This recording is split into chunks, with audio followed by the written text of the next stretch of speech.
In this tutorial, we'll look at reviews and ratings and their importance in the hospitality, tourism and events industries. They're extremely important in that they quite often cement and enhance people's views and help them with their decision making at the right possible time. So we're going to have a look at a couple of aspects of this throughout this tutorial. There are many rating and review sites, and some of them are very, very familiar to us, some of them not so much.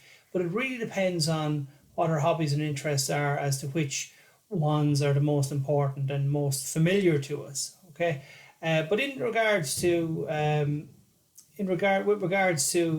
tourism, like TripAdvisor, Yelp are extremely important and extremely well known and well used sites.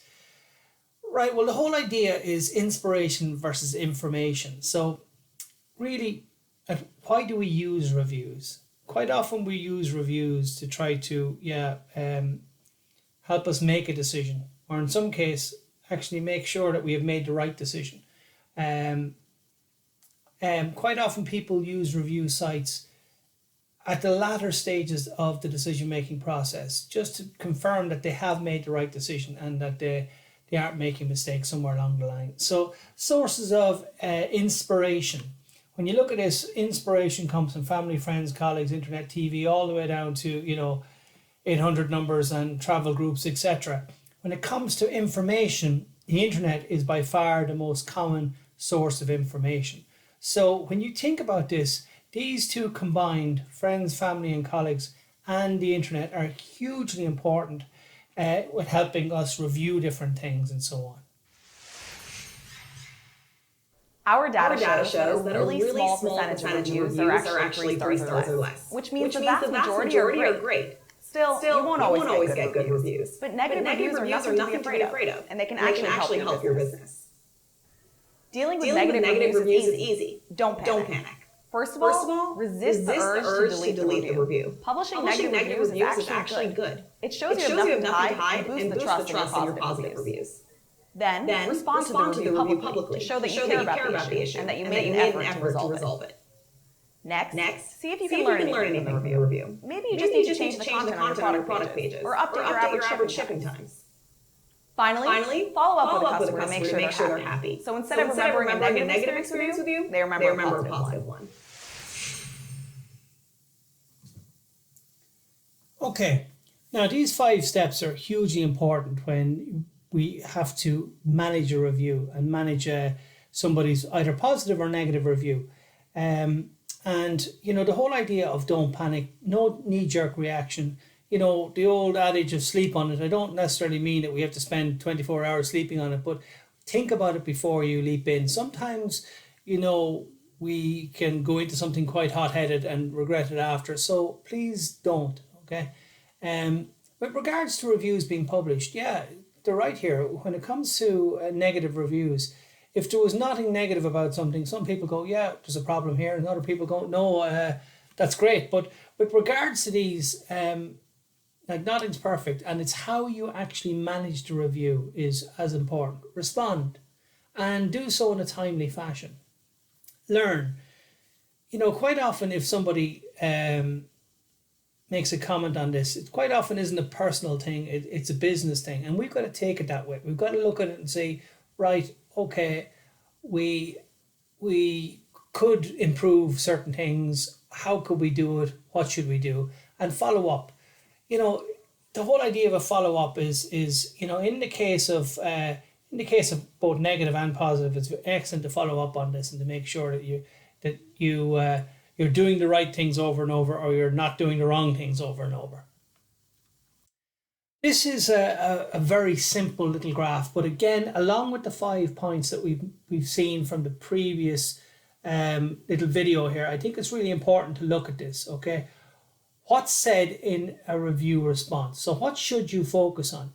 Thank the reviewer for their feedback, okay? Now that happens on both negative and in positive reviews. Talk about your team and the level of service. Again, we can highlight certain things there from a negative and a positive perspective. Ask for them to contact you directly.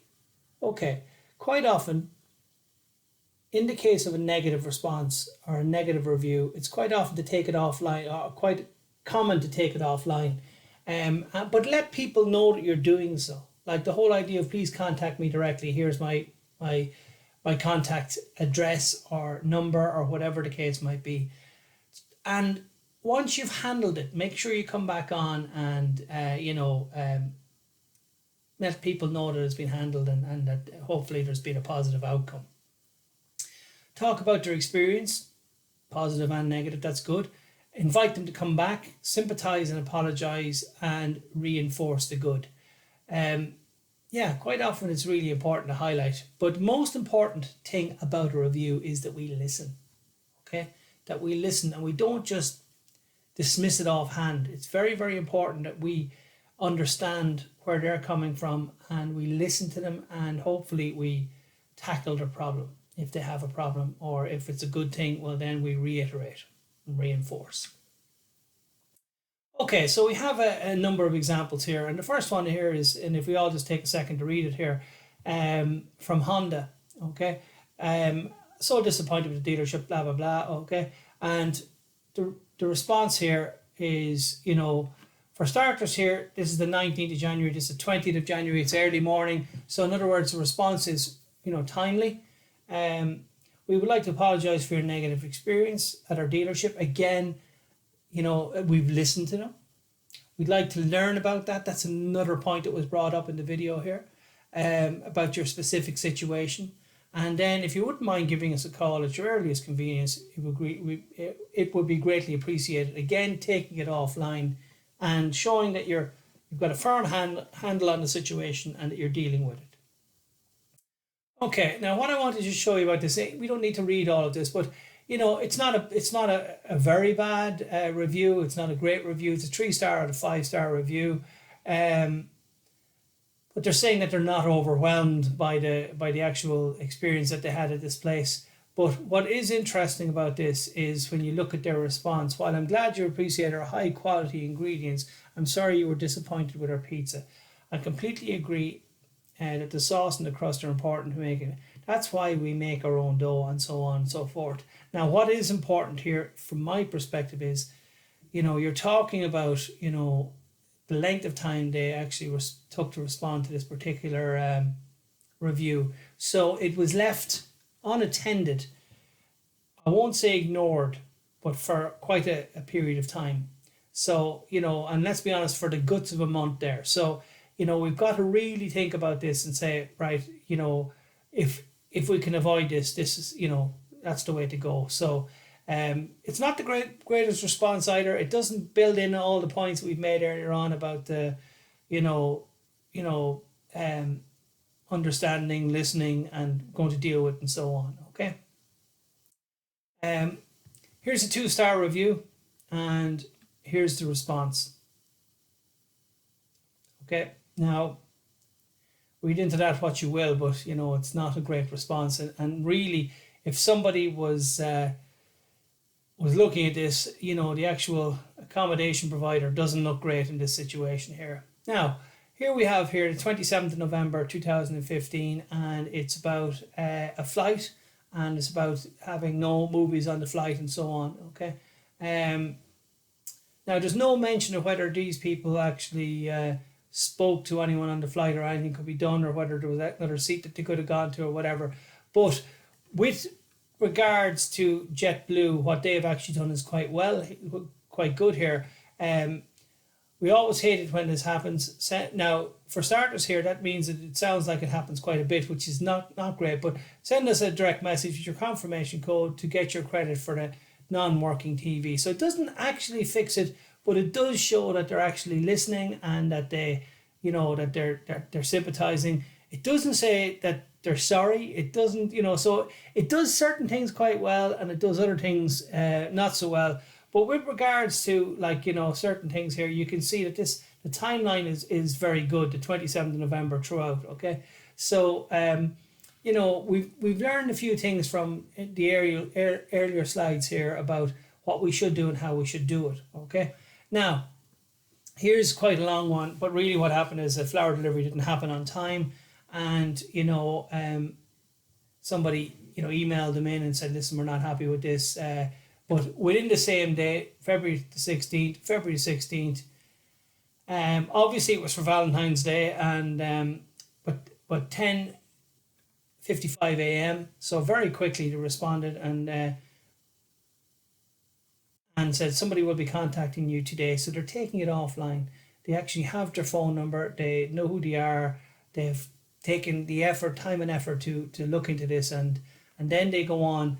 And Elizabeth, who is the client here, comes back on. I'd like to extend my appreciation to Miss Anne, who called both my husband and myself to discuss the situation and offer to make a new arrangement for me to enjoy, which is great. Okay, so they're actually dealing with that, and then obviously they follow up the company themselves, and so they've turned the negative into a positive here, which is exactly what you can be doing. And if somebody sees this, they'll say, God, these look like they really want to be dealing with this. And look at the timeline here. Again, all happened within February the 16th, all within a very, very short period of time. No messing around. They look like they made a mistake, but they came out smelling of roses, no pun intended. Okay, so with these kind of things, it's quite important to look at them. Okay, so all of these examples look at the same kind of scenarios. So again, late night, we had the best time, right? And next, okay, thanks for great review. Okay, so it's always good,